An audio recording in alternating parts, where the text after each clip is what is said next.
Well, it was, wasn't it? They were top draw, they won every fight, and they were spot on.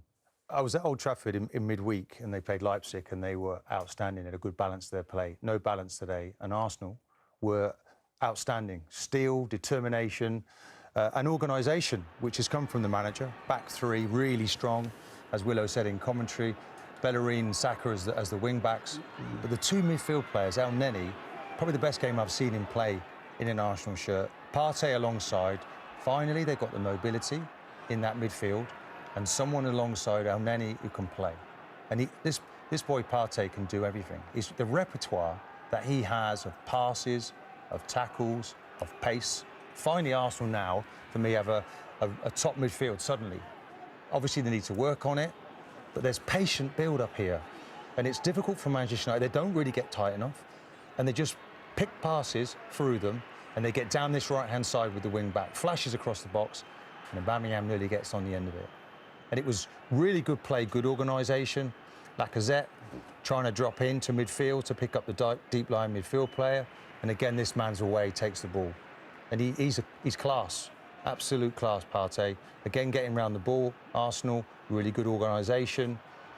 Forward pass, clever interchange, and they hit the bar. And it was El Neni again, shutting the door. These two really were good in midfield. Tierney down the left, giving that build-up. And look at this for a shot.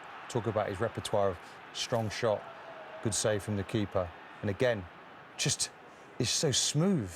And then the players getting down the wing. This is the left-sided central defender, Tierney.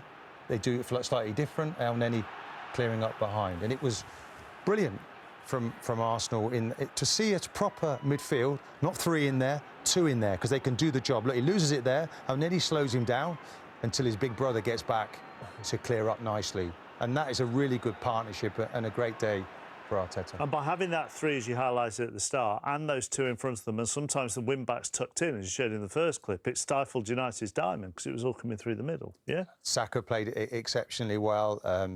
And it really, I mean, I can rarely remember Arsenal playing so well. I think it's the first time in 29 away games that they've beaten a top-6 side.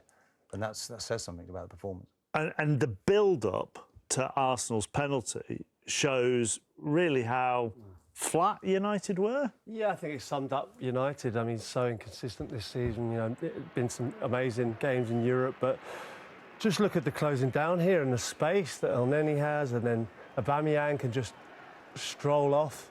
And it finally comes out wide here, and look at Luke Shaw's determination to close down, his desire. It's just not good enough. Pogba lets him run off him, Bellerin run off him, and makes a rash decision. And it was certainly a bad afternoon for Manchester United, but a very bad afternoon for Pogba, and he makes the mistake that proves costly. But, I mean, Arsenal had the ball for roughly 2 minutes in the build-up to that penalty without United laying a foot on it. It was just not good enough. I mean, you can't, it's Manchester United at home. You expect the games that Martin played in were so intense. It was, players were in your face straight away. Martin more often than not in people's faces, and it just wasn't the case today. And they let Arsenal steal a win. Neither club are what they